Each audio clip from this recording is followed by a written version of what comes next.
have right about the wrist. And then what I'm going to do is I'm going to put my other hand on top, thumb pointing towards me, and get a good hold of the gi sleeve right there, and put our forearm right about in the elbow pit.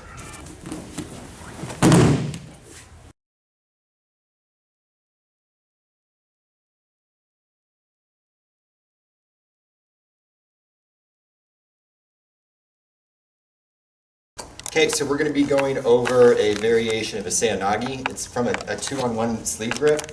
So the thing that we've got here is a normal long grip, okay? Generally speaking, we don't want to try it if we've got a shorter grip, because it's going to be a little bit harder for me to be able to bar it in there.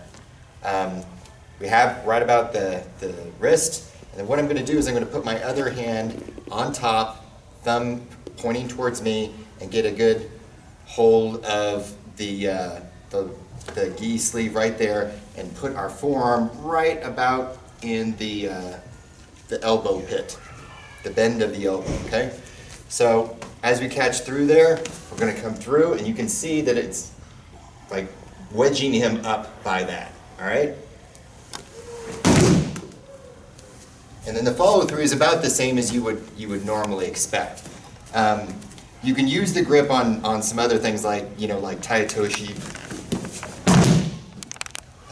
but it's a lot easier with the Seoi because you don't have to extend the hands out for the Taitoshi version. You can even knee drop it. Some people will stay even lower right here, okay? And it really depends on how good you are at kind of barring your forearm in there. So if you want to come through and off like a failed grip break, I know that this is illegal in USA Judo, I don't care. As soon as I put that through like that, you've got the same grip that you would want, and then through. Can you turn it around? So again, we're right here, catch upper forearm, okay? And again, it really just depends on how much oomph you can get with your feet as to whether you want to be higher up on the forearm or lower by the wrist.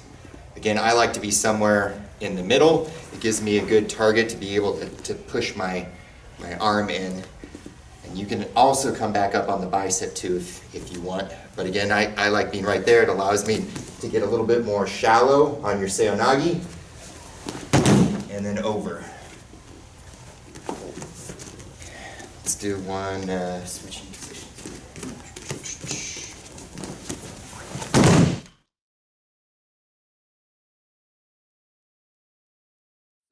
If you are shorter than your opponent, this being Michaela, going to be attacking me. So in this case, I'm going to be the uki. You can see a little bit of a variation in how she's going to set this up. Number one, she's going to knee drop it. Okay, so much easier as a shorter person, especially if there's a considerable height difference, to just get underneath them. You're already underneath their belt line anyways, you're underneath their center of gravity. Use that to your advantage. She also uses a longer grip than I was using, so way down here by the wrist. That's more important when you're winding underneath, okay? So you want all the space that you can to get underneath their legs, okay? So as she goes ahead and she comes through, you can see how you have to really overemphasize the spiral part of the fit in. So we're gonna do it facing here so you can kind of see, and she's gonna stop when she hits the knees. So as she comes through, you can see right about there, she's pointed not 180, she's pointed almost 270, right? So it's right about here at a 45-degree angle from where the camera is. And I had to stand forward and get over it just to avoid being thrown, and that's the whole point. If I'm back here and she goes at that angle, she's blocking my legs, there's very little I can do except flipping.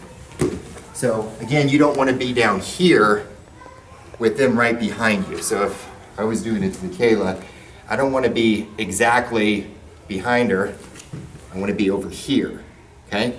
Use all of your body to be able to